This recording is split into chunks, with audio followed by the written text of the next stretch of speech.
In a tiny town where everybody knows everybody, there lives the most ordinary man you could imagine. Tom Stahl runs a little diner, a kind husband and a father of two. He pours coffee, jokes with the regulars, and each evening drives home to a quiet house on the edge of town. Nobody in this place has any idea who he used to be, and very soon, two strangers will make a mistake that turns everything upside down. Morning at his diner unfolds slow and easy, like always. Neighbors, coffee, small talk about the weather. Tom smiles at every face, and this town loves him for it. He has a beautiful wife, Edie, a teenage son, and a little daughter. A perfect, quiet life he spent long years building. But behind that smile hides something even his own family knows nothing about. Meanwhile, two men are moving across the country, cold, empty eyes and a trail of bodies behind them. They rob, they kill without hesitation, and they leave no witnesses. A motel, a gas station, one more corpse on the floor. To them, a human life is worth nothing at all, and fate is steering them straight toward the door of Tom's little diner. Late in the evening, the last customers drift out. The two men slip in right before closing. At first, they only ask for coffee, then they pull their guns. They want the cash, and to pass the time, they decide to have some fun, turning a barrel on a young waitress. In that instant, Tom's whole world seems to slow. Something inside him, asleep for 20 years, opens its eyes. What happens next lasts only a couple of seconds. An ordinary diner owner catches the weapon in one clean motion, a shot, then another, and both killers are down on the floor. Precise, ice cold, without a single wasted emotion. That is not how a simple cook moves. That is how a man who has killed before moves many times. But nobody understands that yet. By morning, Tom is a hero. Local news, cameras, headlines. Diner owner stops dangerous killers. The whole town lines up to shake his hand. His wife glows with pride. His son looks at his father with new eyes. Tom waves the fame away, embarrassed, because he knows the last thing he can afford is to end up in the news. The wrong people are going to see that picture. And sure enough, hundreds of miles away, in a big city, that story reaches the ones who have been hunting him for 20 years. On the screen is a face they will never forget. A man in an expensive suit leans forward and quietly speaks a name. Not Tom, a different name. And already a black car is pulling onto the highway, headed for that quiet little town. A few days later, a stranger walks into the diner. An expensive coat, a scar splitting half his face, one dead glass eye. He sits down, stares straight at Tom, and calls him by another name. Joey Cusack. Tom tells him he's mistaken, that he's no Joey at all. But in the stranger's gaze, there is absolute certainty and a promise. The stranger's name is Carl Fogarty, and he has come up from Philadelphia, from a world where names mean life and death. He speaks calmly, almost politely, yet every word drips with menace. He knows everything about that scar. It was Joey who once gave him that little souvenir, dragged across his face with barbed wire years ago. And now he's come to collect the debt. Tom keeps repeating the same thing. "You've got the wrong man. I've lived here all my life. I have a family." But Fogarty doesn't leave. He shows up outside the son's school, strikes up a chat with the little daughter as if by accident, circles slowly past the house. He doesn't press with force, he presses with fear. He's telling Tom, "I know where your children are." And the quiet life starts to crack at the seams. The family can feel it. Something is wrong. Edie watches her husband change, a cold wariness surfacing in him that she never saw before. Their teenage son, who always avoided fights, suddenly snaps and beats a school bully savagely, as if the rage the father buried his whole life passed down through the blood. A dread settles over the house that no one dares to name out loud. Tom tries to protect his family the legal way, going to the police, but he has nothing to prove. Fogarty is always one step alongside him, always within the letter of the law, always wearing that dead smirk. He seems to be playing cat and mouse with Tom, savoring every single day. He's certain that sooner or later, Joey will crack and give himself away. And he's almost right. The reckoning comes right at the house.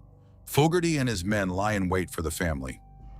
Guns in hand, triumph on their faces. At last, the cornered beast is trapped. They grab the son, put a barrel to his head, and demand that Joey ride back to Philadelphia with them.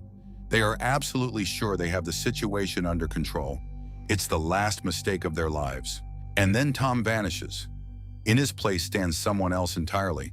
Movements that can't be faked, reflexes no one learns in a couple of years. In a matter of seconds, Fogarty's men are on the ground, bullets accurate to the millimeter. Tom takes a gun off one of them and works like a man who has done nothing else his whole life, because that's exactly the truth. Only Fogarty is left. A wounded Tom stands over him, and in this moment the mask finally falls away. The old enemy looks him in the eye and says, "I told you it was you, Joey." And it's true. One more shot ends it. The yard is littered with bodies, and on the porch, frozen in horror, stands his wife, seeing her real husband for the very first time. The silence after the fight is more terrible than the fight itself. Edie stares at the man she spent years beside, bore children with, and she doesn't recognize him. "Who are you?" The question hangs in the air, and Tom has nowhere left to run. For 20 years, he built a wall between himself and his past. Today, that wall came down. It's time to tell the truth. And so he tells it. Once, he really was Joey Cusack, a man from the world of Philadelphia's organized crime. He grew up among people who settle everything with blood. He could inflict pain better than most. It was his trade, his very nature. And one day he understood that if he didn't run, he would either die or turn into a monster for good. He tells how he killed Joey inside himself. He left, he hid, he spent 3 years in the desert, rebuilding himself piece by piece into another man, into Tom Stahl. He found a girl, fell in love, built a house, opened a diner. He buried the past so carefully that he almost believed it himself. That man is gone. But the past, it turns out, knows how to wait and how to come back. Edie is in shock. Her entire life turns out to have been built on a lie. The man she trusted with her children was a former killer hiding his real name. She's torn between disgust and love, between fear and pity, and the children watch their familiar world fall apart. A family that used to be a fortress suddenly stands at the edge of an abyss. And this isn't even the end. Because back in Philadelphia, there remains one man who will never let him go. The phone rings. On the other end is a voice from the past that Tom feared most of all. The voice of his own brother, Richie Cusack, a powerful figure in the criminal world, and he has old scores to settle with his little brother. He politely invites Joey to talk. Refusing is not an option. Tom understands that as long as his brother lives, his family will never be safe. Richie's men will keep coming, again and again, which means he has to go back to the one place he spent his whole life running from, into the very heart of his past, alone. He gets in the car and drives to Philadelphia, knowing he may never come back, but he has no choice. His brother's mansion is a whole different world, expensive, cold, soaked in money and fear. Richie greets his younger brother almost warmly, with a smile and embrace. But behind that smile are years of resentment. Because of what Joey did long ago, Richie himself had serious trouble with very dangerous people. And now the older brother means to close that account once and for all. The talk at the table is a polite kind of torture. The brothers reminisce about childhood as if nothing ever happened. But Tom is already reading the room, where the men are standing, where the exits are, who's armed. He is once again who he used to be. And when Richie says the fatal words and gives his men the signal, Joey is already ready. The trap snaps shut. Only the bait turns out to be lethal. What happens in that mansion is swift and merciless. One man against them all, in someone else's house with no weapon, and still he outplays every one of them.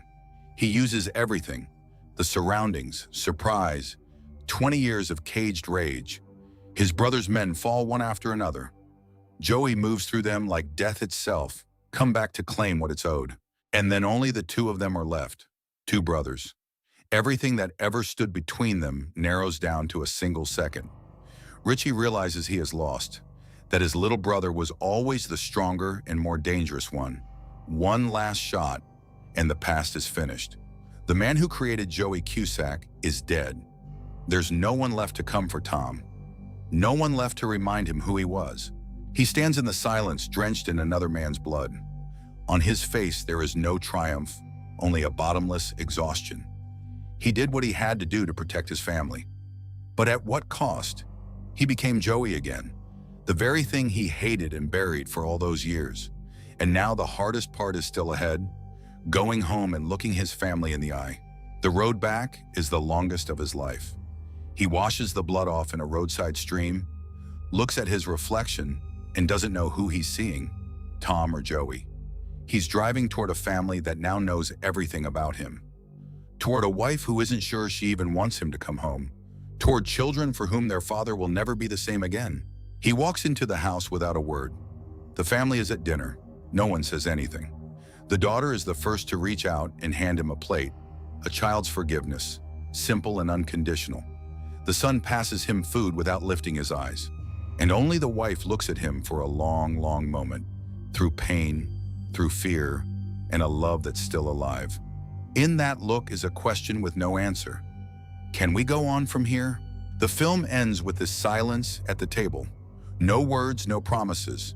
The violence Tom hid his whole life saved his family, and at the same time shattered it from within. He protected them from their enemies, but he couldn't protect them from the truth about who he is. And now they all have to decide whether you can love a man once you know what he's capable of. This is a story about how the past cannot simply be buried and forgotten. You can change your name, your town, your face, live 20 honest years, but who you were always stays inside you, sleeping until the hour it's needed. Tom Stahl spent his whole life trying to outrun himself, and the men who came for him picked the wrong quiet man to corner. They paid for it with everything.